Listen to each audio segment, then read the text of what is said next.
Hi, I'm Nathaniel Reed, and I'm here today on behalf of the Thoracic Surgery Resident Association.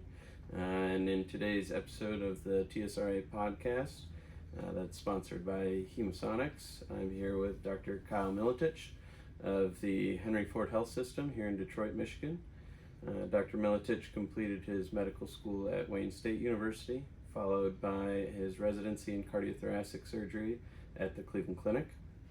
He is now the co-director of the Multidisciplinary Aortic Center here at Henry Ford, as well as the associate program director for the Cardiothoracic Fellowship. So today, Dr. Miletić, thank you for your time. Thank you for being here. Absolutely, thank you for having me. Today on this episode, we'll be discussing patient blood management. And patient blood management is a multidisciplinary approach to transfusions for our patients, and today we'll kind of get into why it's important for surgeons to be an active participant in order to improve their patients' outcomes. So patient blood management is an evidence-based approach to transfusions, and it was conceptualized by an Australian hematologist, Dr. James Isbister. And it has three primary objectives. The first being improving red cell mass through treatments such as iron, vitamin supplementation, as well as erythropoiesis stimulation. So Dr. Miletić, in terms of your practice, how do you incorporate PBM? Sure. So more and more, patient blood management is being recognized as a very important tool that we have, not just in terms of short-term outcomes such as transfusion reactions, avoiding sensitization, but also long-term. A lot of evidence has shown that even one single unit of packed red blood cells has been associated with substantially worse long-term outcomes that persist even 10 years after coronary bypass surgery. And so given all of that, it's very important to try to minimize the amount of blood transfusions that we use, and really a multidisciplinary approach that, and especially in the case of an elective patient, will begin well before the operation as you're starting to evaluate the patient and plan for what your overall strategy will be. Absolutely. And in terms of preoperative versus postoperative setting, does your institution or you personally, do you use any sort of standardized vitamin supplementation or? So at least in the preoperative setting, all of our patients are evaluated by a preoperative clinic that's essentially an optimization clinic. That's quite a common thing nowadays. And typically patients with hemoglobins below about 9 grams are targeted for PO iron supplementation prior to their surgery. B12 and folate we typically don't routinely supplement. The evidence for that is quite limited, but certainly iron supplementation in the preoperative period is pretty useful. The good news, at least from a preoperative perspective, and especially now with good perfusion teams as well as good anesthetic management, even in patients who are relatively anemic with hemoglobins in the 8 to 9 range, for a standard case such as a CABG or a CABG plus a valve, typically those patients do not need any sort of additional transfusion during the operation or even postoperatively. Yeah, absolutely. And do you have a cutoff for your patients in terms of their preoperative evaluation as they're coming through this optimization clinic? You mentioned 9. Is there a cutoff if they come in the day of surgery that you will delay? It's hard to say in terms of a blanket cutoff, obviously depending on the acuity of the patient. Certainly a patient with critical left main disease is getting that operation regardless of whether or not they're anemic.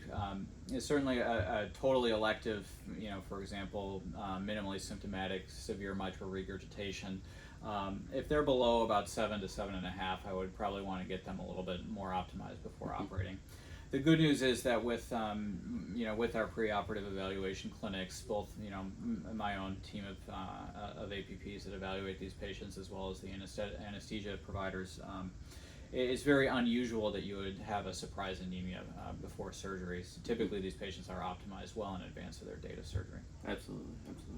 Well, thank you for your insight on that. And so, in terms of the second primary objective of PBM or patient blood management, that's going to be minimizing blood loss, whether that's through surgical or anesthetic techniques, use of TXA, hemostatic agents, as well as autologous blood salvage.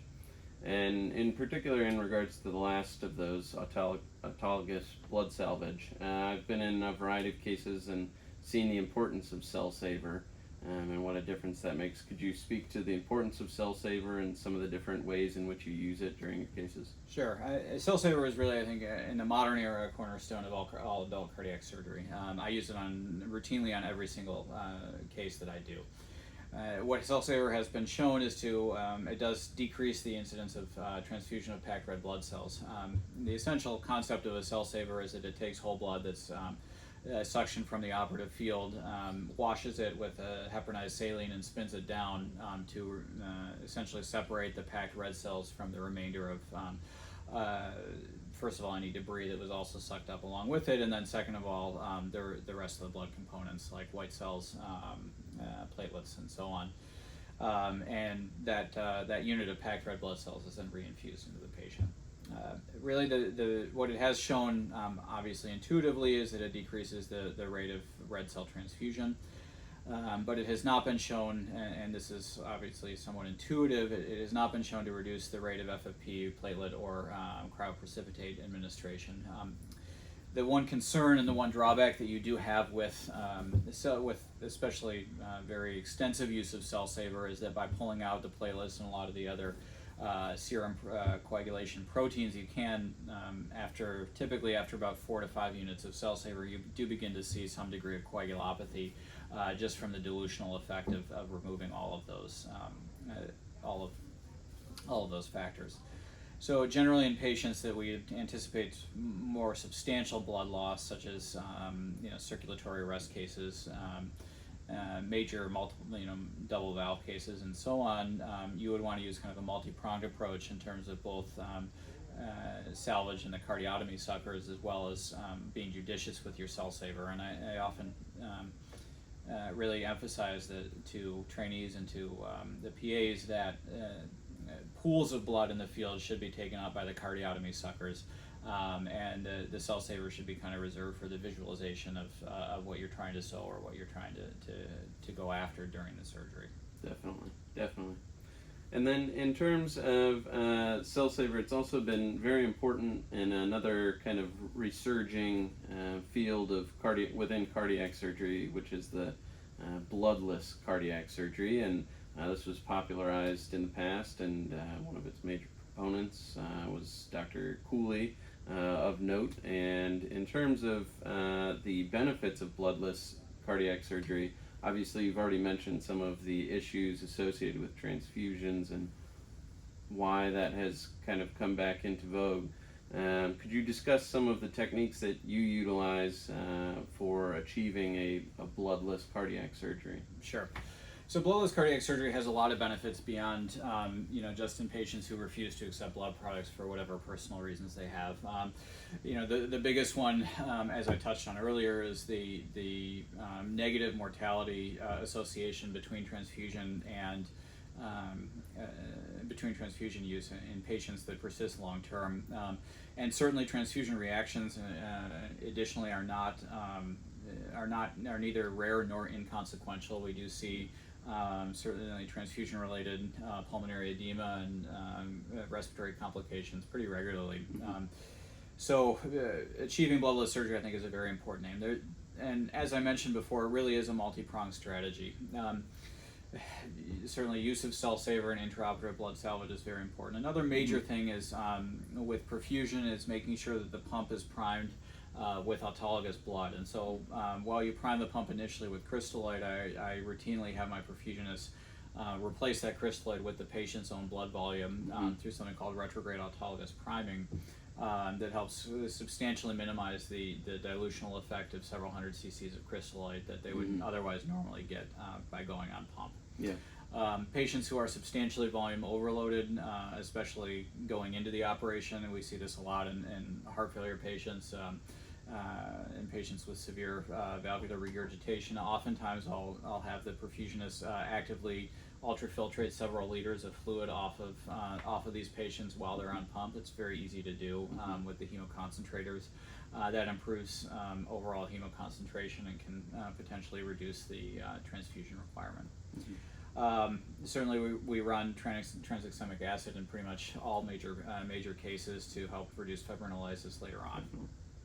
And the final thing that has become a little bit more in vogue, I would say, in the last several years is something called ANH, or autologous normal volemic hemodilution. And essentially what this is after the patient's asleep, as we're really opening the chest and getting ready to go on bypass, anesthesia is taking off several hundred cc's of whole blood by use of a large bore IV or central line, and storing it in essentially in citrate dextrose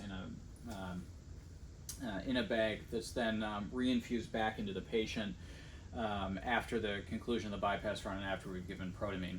I think this has a lot of benefits to the patient. The biggest one that I see is that it's whole blood that hasn't been run through the bypass machine. So bypass itself causes platelet activation, degranulation, and dysfunction.